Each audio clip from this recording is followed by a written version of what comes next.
Well, good evening and welcome to the Bear's Den, my little studio here in my home. And it's actually downstairs, it's in my basement, so it's kind of like being in a cave. And so a bear's den, it's kind of appropriate. Plus, I'm kind of an old bear, too. All right, so that being said, I wanted to talk tonight about some practice stuff. Now, if you're a fan of Itzhak Perlman, which I am, you'll if you listen to him very much, he's talking about a lot of educational stuff these days, and he talks about the best ways to practice and gives different little pointers here and there about bow hold or bow grip. Some people say you shouldn't call it grip because it implies tension.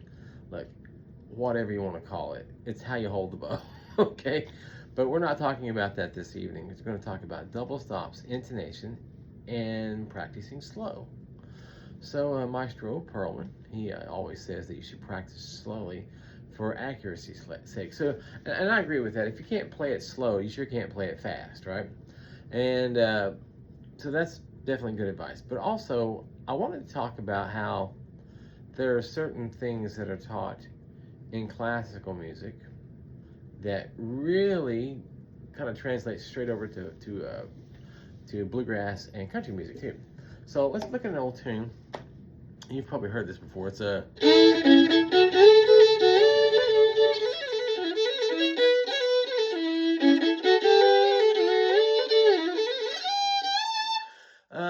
Kenny Baker tune, Road to Columbus. Slow it down.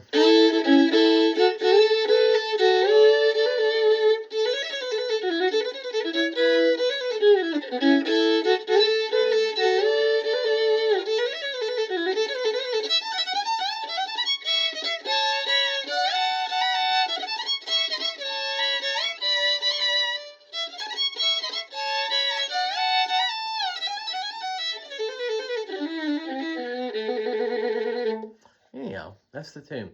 So if you think about it, you're in the key of A. All those double stops, you're going to play them in tune.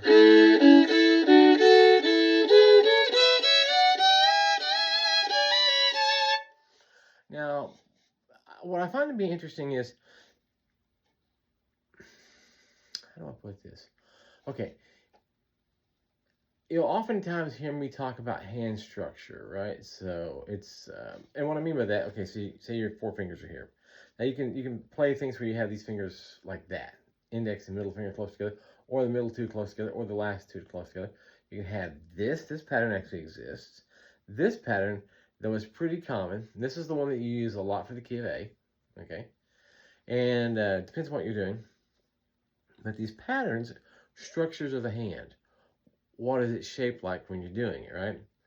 And the reason I wanted to bring this up was Johann Sebastian Bach, right? Who's considered by a lot of folks to be the greatest composer of all time, possibly. I don't necessarily have an opinion on that. I know he's wonderful. I love his stuff. I enjoy playing it. Now, this is an interesting thing. I enjoy playing it more than I enjoy listening to it. Don't really exactly know why that is, but something about playing the Bach music is more appealing to me than listening to it. So, but there's one in the Partita number 2 called the Saraband, and if you look at it, it's in D minor. So, and it's really structure conscious. Third finger for that D, first finger for the F on the E string, see?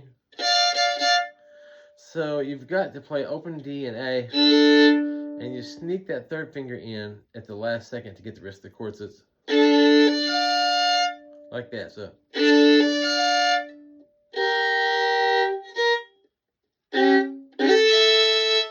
I did that. The third finger, C sharp with the fourth finger, like that. You go.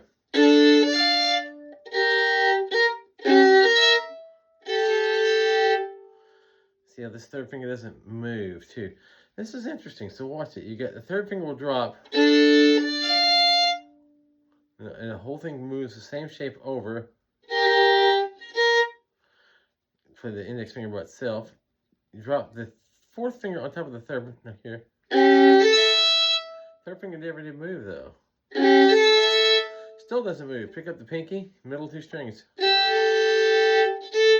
Now your index finger drops for the B flat. Second finger goes right on top of this for this E.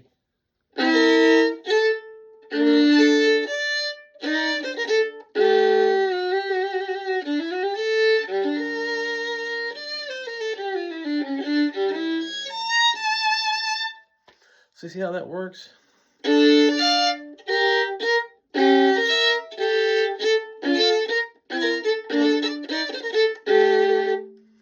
So what's happening is you'll find out that you're being forced to do some structural things. Now, the other one, there's all through those partitas, all these things are required, like this.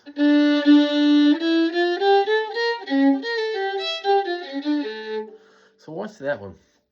I'll start with the pinky, and then open D, so you got two notes going at the same time, so.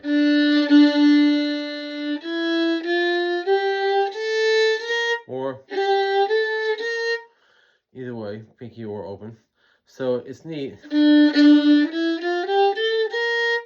And what I'm doing is once that third finger drops here, I leave it down. So check it out. Oh, maybe you can see it this better.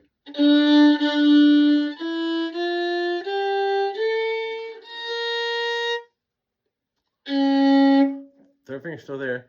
First finger's still there. See how they pulled it up? But these two are still there. Fourth finger moves to get the E. See?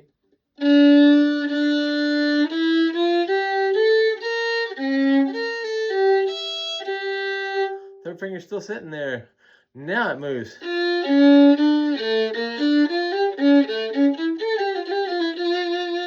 And then a nice shift to the A note with the third finger. So you're going to second position.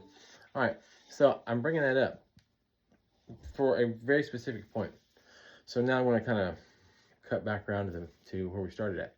I had a student a few years ago, and she was a young girl that played bluegrass, really good player, talented kid, really nice kid too. And she started taking lessons with me, and I kept trying to get her to play a couple of these Bach pieces. She didn't want to do it. She's like, I don't want to play that stuff. I just want to play bluegrass. So I taught her what she wanted. We did fiddle tunes, hoedowns, bluegrass, a little bit of Celtic music, but mostly just bluegrass. And then after a while, she came in one day and she brought in this tune. I don't remember what song it was, but it was not an easy tune. So I thought, okay, this will be a challenge for her. She wanted to learn to play this song. And I told her, I said, I'll make you a deal. You learn how to play this Bach etude, I think it was. It was something I had. So learn how to play that for me. And if you learn that, then I will teach you this other song. So I made a trade with her, right? So it wasn't terribly difficult to play, and so she spent some time with it, and a couple of weeks or so she had it down and could play it. And so then I taught her the bluegrass tune and whatever it was that she wanted to learn. Then she would come in with something else. I said, well, I'm going to make you another trade again. I said, I'll teach you this song that you want to learn if you'll take the time to learn this other Bach etude. And I got her into playing some of the partitas and some other pieces. And then one day she came in and she just kind of plopped down in the chair. And she had a kind of a disgusted look on her face. And she says, you know, I hate to admit it, but I really like this Bach music.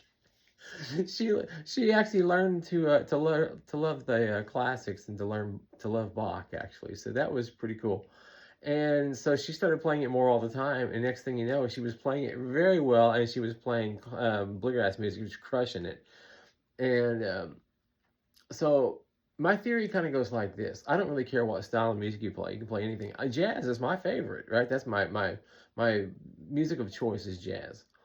But I love classical music, and I love bluegrass music, and I love old-time red dirt country. I mean, I love all that stuff. I mean, I was playing with a lot of those Grand Ole Opry guys back in the old days. So, I mean, that's just great music to me. So, that all being said, the big thing that I think is important, though, when it comes to practice is structure, right? Proper technique. So I don't really care what style you play. You can play anything you want to play, but have good technique. And the reason I always recommend going back and playing the Bach pieces, at least the etudes, if not, learning some of the, like the you can, what's that one? It's the Bach cello suite. That it's the.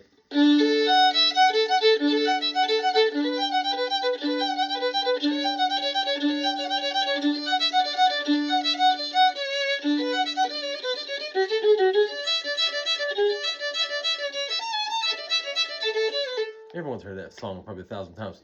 If you look at it, what's cool about it, check it out. You got one finger.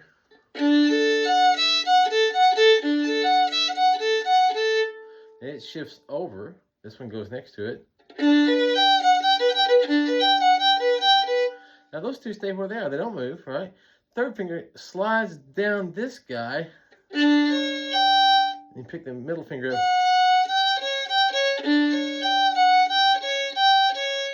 Now the third finger slides up and the other two drop out of place. This goes to F sharp.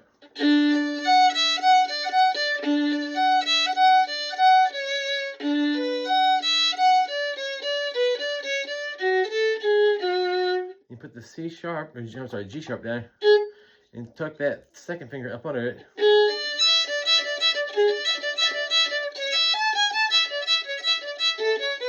And you bar these two.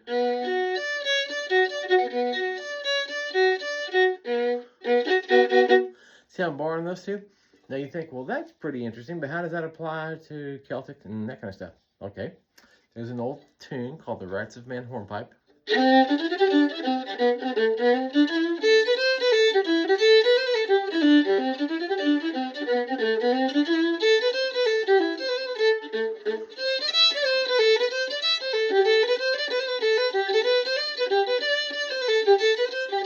Right there. Bar it. Just like on the Bach thing. Now the next part, check it out. It's got a whole bunch of that barring. Right here. And bar.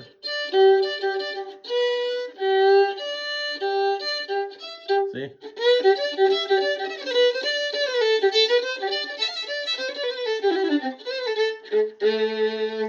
See, it's all related. So good technique is good technique. Doesn't matter what kind of music you're playing, doesn't matter what the song is, doesn't really matter at all. But playing well is what does matter, right? You want to play in tune, and you want to play with, accuracy of your hands and accuracy of your bow and everything else that you're doing, So all this stuff really plays into being extremely important. And so I have a theory. Could be right, could be wrong. I don't know.